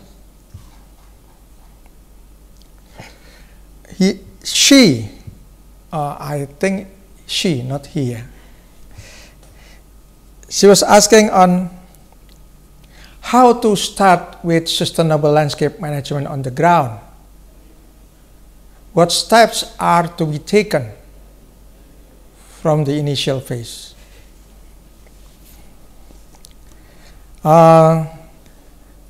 The third, fourth, and fifth is related with oil palm. From Mr. Hari Andika, the forest farmers group from Penajam Pasar Utara, East Kalimantan, he is asking very simple but probably very challenging. Why people is not allowed to plant sawit in the forest area? The next is from Mr. Ilham Basuki from PT GUM.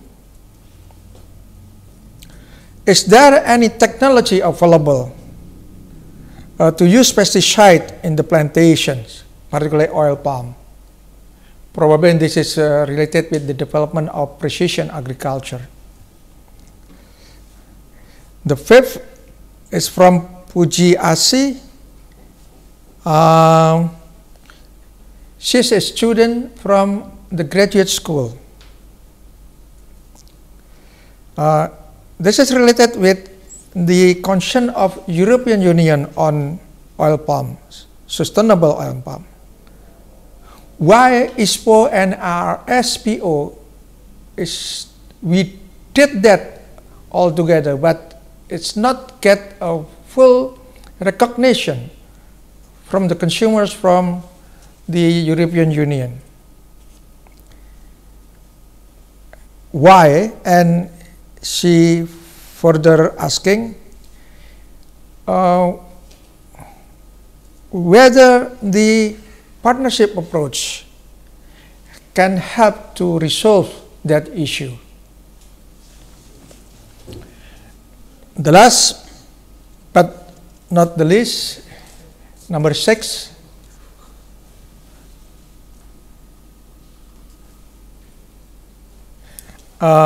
it's not the last actually. The second last, from Ms. Ayuse Sayakti from INSTIPER.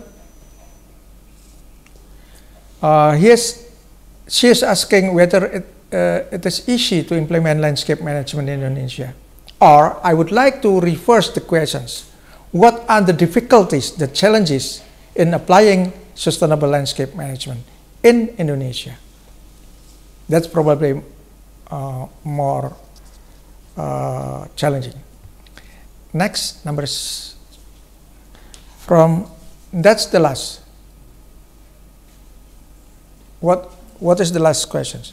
That's all, Pak Alain, and I give the time back to you completely.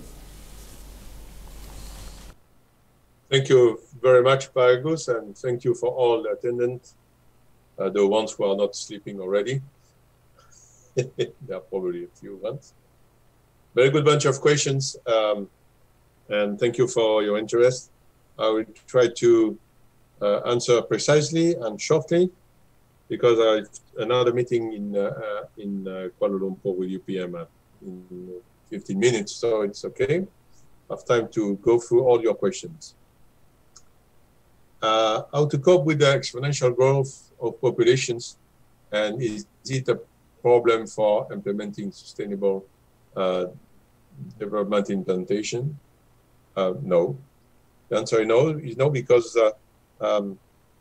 if it's well made, those systems can provide food and quality raw material to much more people. If you look at Indonesia alone, and probably Pak Agus will correct me, but if I remember when the last information I got from WRI, when they were running this Potico project a long time ago, there are almost 15 million hectares of Taman Mati in Indonesia. 15 million. Think about this number, which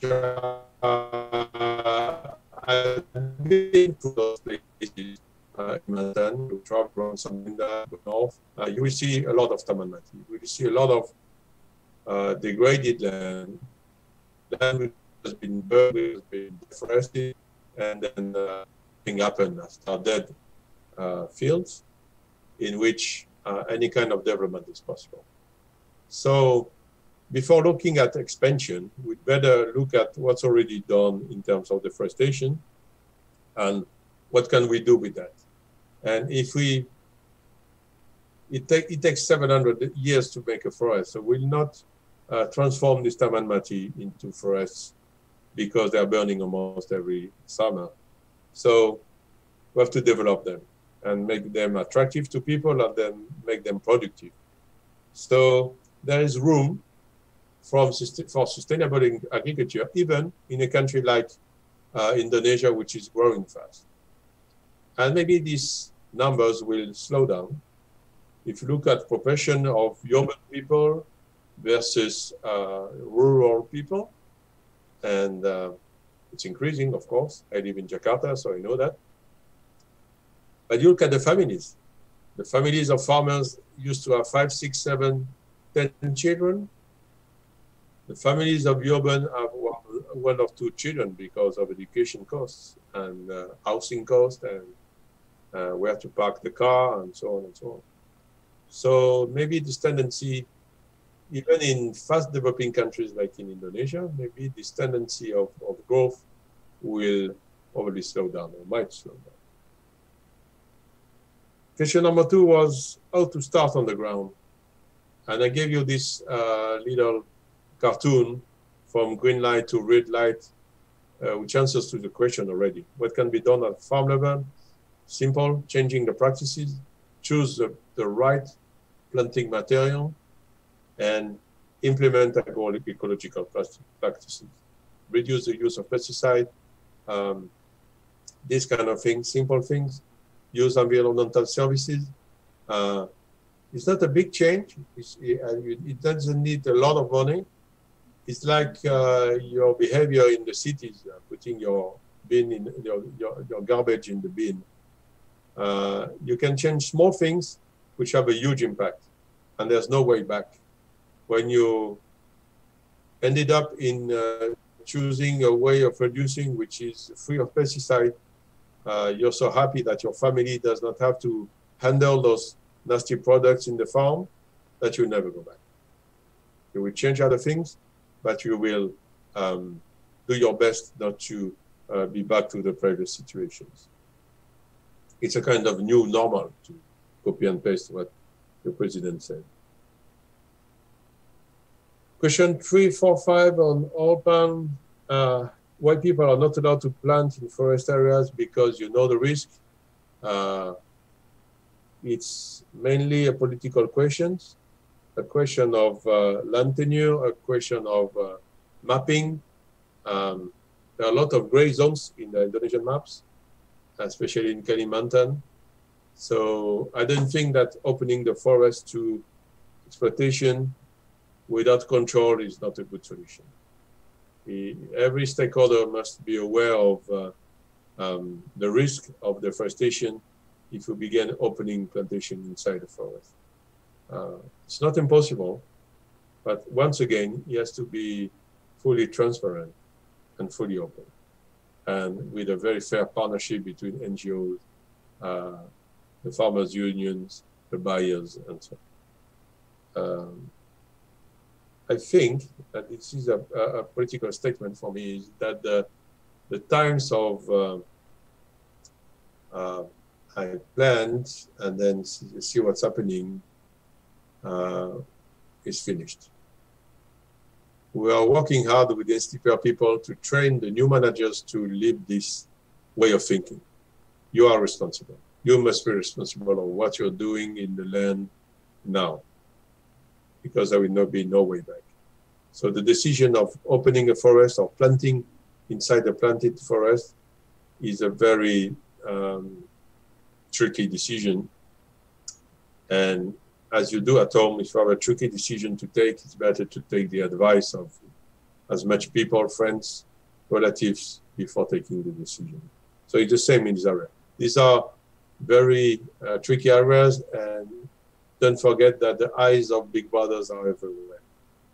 Through satellite management, through imagery, people are watching us, and are watching especially the oil palm industry. So we have to think ourselves as responsible of what's going to happen in these very, very tricky areas. The times of gray zones is finished. This is a time of transparency now. And we are expecting the oil palm industry to be the leader in that. I know it's unfair because the other ones are doing nasty things at the same time, but for what I know, for what I'm responsible for, I would like the oil palm industry to be to act as a model industry. Question about the EU policy, a very simple answer. I'm not a member of the European Parliament. I'm just an European citizen. And I see conflicting competitions between the oil palm and other crops which are grown on European soil. So for me, it's just protective measures which are aimed at satisfying both sides of the European Parliament, the Greens, and the farmers, which are very powerful. And all the rest are people who are not very concerned by these questions, but they follow the trend. So the trend is given by those political groups. The Greens, most of them are really anti-palm oil, and the farmers which want to protect the oil crop. This doesn't happen for coffee. This doesn't happen for rubber. This doesn't happen for bananas because they are not growing on European soil. The conflict arises because European Union is producing oil crops too. So there's a competition, and despite saying to everyone that it's an open border and so on, there are very, very protective measures, and especially on oils and vegetable oils. It's been there for the end of World War II. The war on oils is still going on with different phases, but the same idea is to protect the borders. So there's nothing much we can do except showing that Europe can be also very active in promoting sustainability. It's not a question, I'm here for that. I'm paid partly by the French government, but I'm acting as a researcher to find solutions which are interesting people in Indonesia, despite this political ban on the import of oil palm. So there's room for intelligence, there's room for smart people to help on the sustainability questions, despite the trade barriers and the trade wars, which are out of my topic, because I'm not a trader, I'm an agronomist. So what I wanted to find solutions on the ground. The importance of partnership approach, yes, I fully agree on that at any stage, whether it's between the government and the industry or inside the industry, and specifically what for what concerns INSTIPER, and INSTIPER understood that very early, the relationship, the partnership between the industry and research and education. This is our job at INSTIPER, this is our job at CIRAC.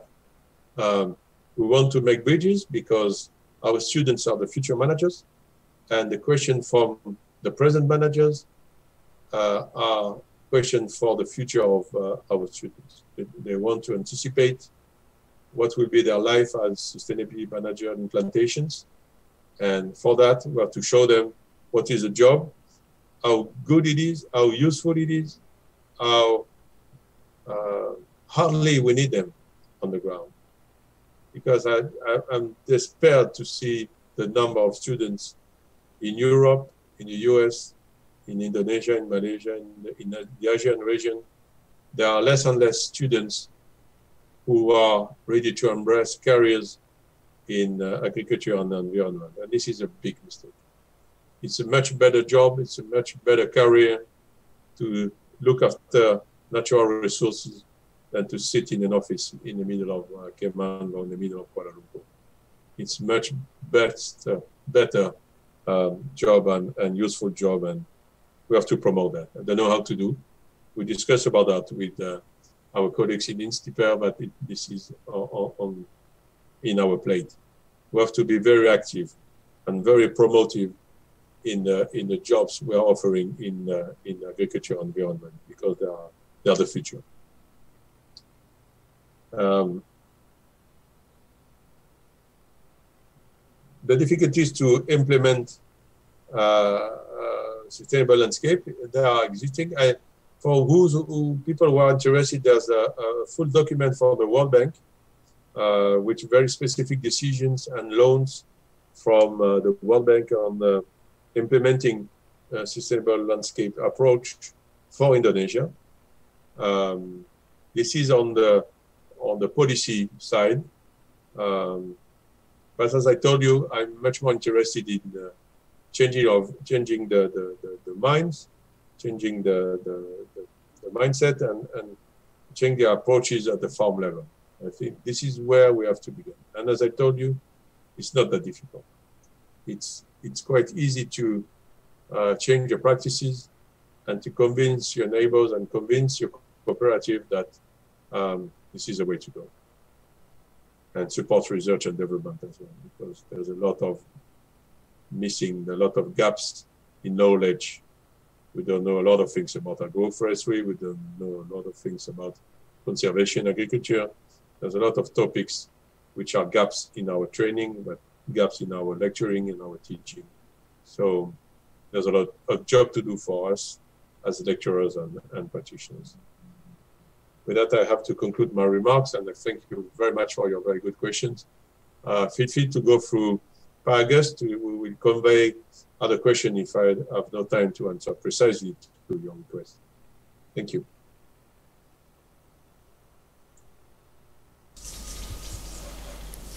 Okay. Thank you very much. Thank you very much to Professor Line, and also again thank you very much for all the participants, particularly especially those who are already expressing their concerns and questions. We do hope that we will work further on the concerns that you raised earlier. That's very important, challenging comments and questions, and I believe that we should not stop by this discussion, but we will work on more concrete actions in the future related with the issues you have already raised earlier. So please also keep communication with us. To those who are still have some concerns, questions, you may reach us by emails. We would like to urge you to communicate with us by emails. The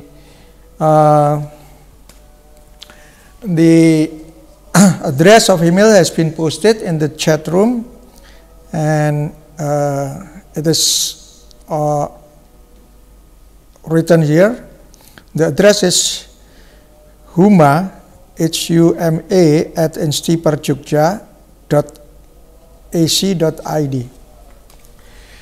We still have 2-3 more minutes to conclude, and I would like to use this opportunity to give the forum to Mr. Rujai Kartasasmita.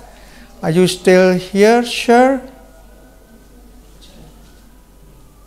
Yeah, forum is yours, 2 or 3 minutes. Terima kasih banyak, Pak.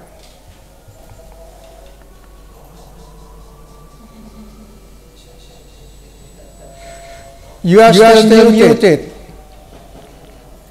Can you unmute your...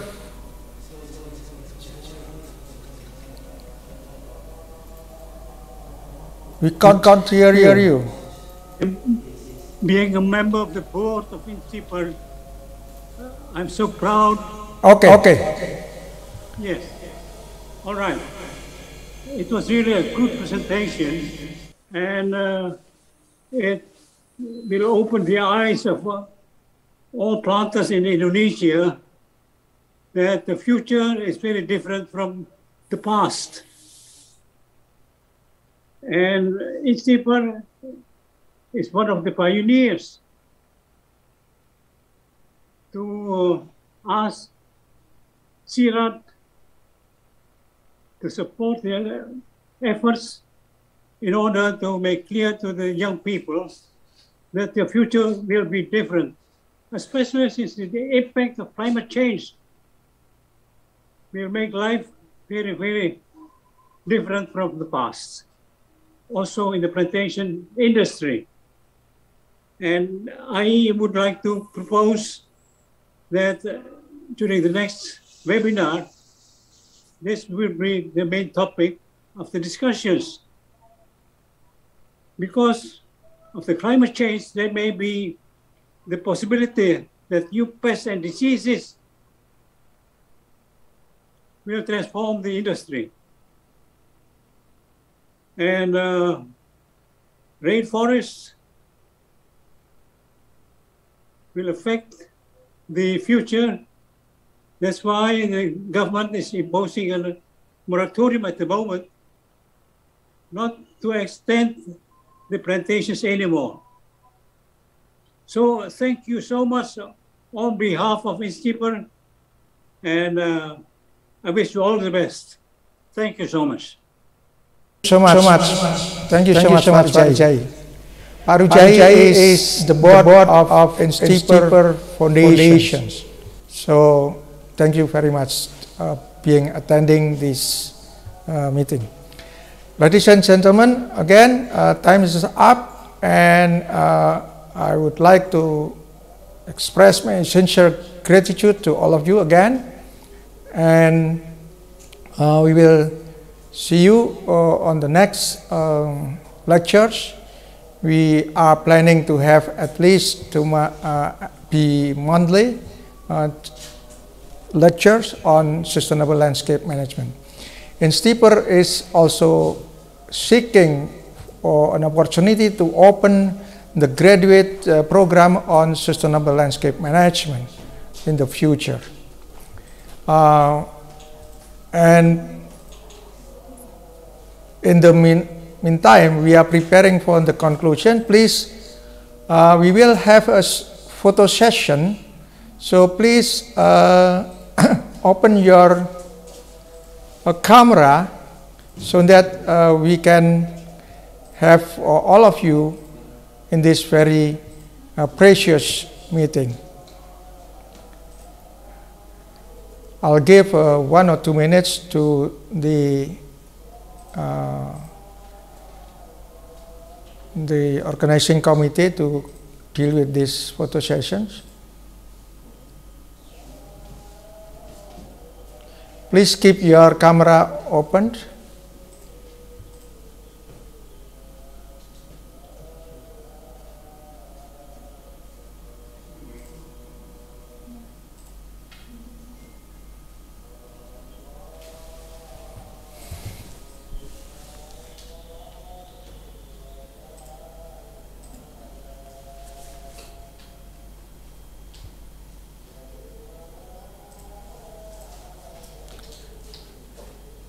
It will take a while since the number of the participants is quite many.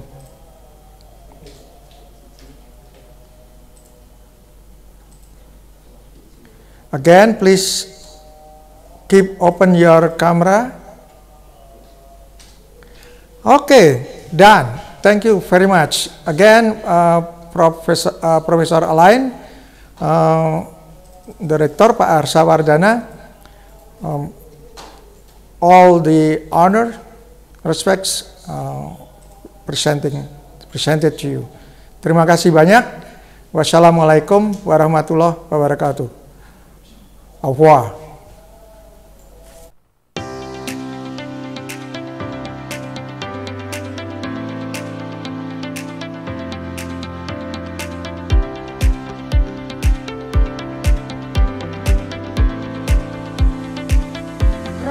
Agribisnis Fakultas Pertanian INSTIPER Yogyakarta merupakan salah satu program studi unggulan dan kebanggaan INSTIPER Yogyakarta. Prodi Agribisnis merupakan program studi yang terakreditasi A berdasarkan ketetapan Badan Akreditasi Nasional.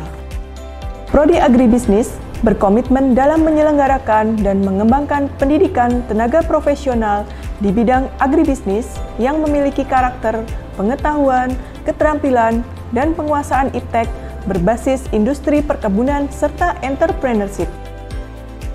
Prodi Agribisnis memiliki 3 minat studi unggulan yang terdiri dari minat sarjana manajemen bisnis perkebunan atau SMBP, merupakan minat studi yang memiliki fokus capaian pembelajaran pada manajemen perusahaan perkebunan. Minat Sarjana Pembangunan Agribisnis atau SPA merupakan minat yang mencetak mahasiswa sebagai agen pemberdayaan masyarakat pertanian. Minat Sarjana Entrepreneur Agribisnis atau SEA, pada minat studi ini, mahasiswa diajarkan cara bagaimana menginisiasi kegiatan wirausaha. Prodi Agribisnis juga turut mengembangkan penelitian-penelitian yang bermanfaat bagi masyarakat, khususnya dalam hal pengembangan ekonomi industri perkebunan dan pemberdayaan masyarakat. Dalam mendukung kegiatan belajar mengajar, Prodi Agribisnis memberikan ruang kelas yang nyaman dan fasilitas daring, luring, dan half and half. Prodi Agribisnis saat ini memiliki 3 laboratorium unggulan, yaitu Laboratorium Manajemen Analisis Data. Dalam praktiknya, mahasiswa diajak untuk menganalisis data-data pembukuan perkebunan dalam bentuk buku besar. Laboratorium Manajemen Komunikasi dan Audiovisual. Pada laboratorium ini, mahasiswa diajak untuk berkreasi dalam membuat media-media penyuluhan pertanian, baik dalam bentuk videografi, poster, dan audio. Sedangkan dalam pengembangan kualitas mahasiswa dalam pengembangan sistem informasi manajemen perusahaan, mahasiswa akan dibimbing pada laboratorium sistem informasi manajemen dan operation. Metode pembelajaran pada Prodi Agribisnis menjadikan mahasiswa sebagai pusat pembelajaran di mana mahasiswa dituntut belajar mandiri dengan aktif, membuat kelompok-kelompok diskusi, baik di kampus maupun di luar kampus, guna meningkatkan kemampuan teoritis dan praktis. Prodi Agribisnis dengan senantiasa memberikan kesempatan kepada mahasiswa untuk mengembangkan kemampuan di bidang organisasi, olahraga, dan seni yang diwadahi oleh himpunan mahasiswa dan unit kegiatan mahasiswa. Guna menciptakan lulusan terbaik di bidang perkebunan dan entrepreneurship, proses pembelajaran didukung oleh tenaga pengajar lulusan terbaik dari berbagai universitas ternama. Prodi Agribisnis juga aktif bekerja sama dan berkolaborasi dengan berbagai industri perkebunan, pemerintah, koperasi, dan kelompok entrepreneur. Lulusan Prodi Agribisnis sukses meniti karir di bidang industri perkebunan, pemerintahan, dan sukses menjadi seorang entrepreneur.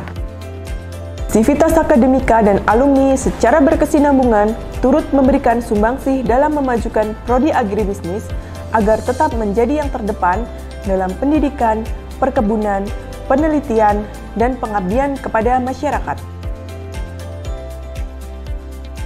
Prodi Agribisnis mencetak generasi muda yang siap berkiprah, berkontribusi, serta berkreasi dalam memajukan program studi, fakultas, institut, dan perkebunan di Indonesia.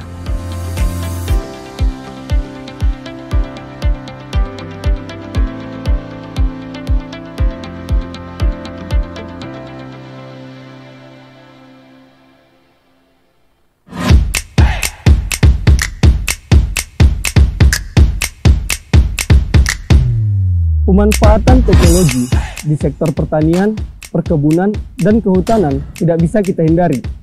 Mengingat semakin banyaknya inovasi dan pengembangan teknologi baik dalam mendukung perencanaan maupun dalam pelaksanaan yang optimal. Salah satu teknologi yang diterapkan di sektor tersebut adalah pemanfaatan drone. Dalam perkembangannya, drone akan sangat dibutuhkan untuk menuju Smart Farming 4.0. Untuk mempersiapkan SDM tersebut, INSTIPER Drone Academy atau IDA telah berkolaborasi dengan Full Drone Solution atau FDS dalam mengembangkan sektor pendidikan berbasis teknologi, khususnya pada drone pertanian. Maju INSTIPER, maju petani Indonesia!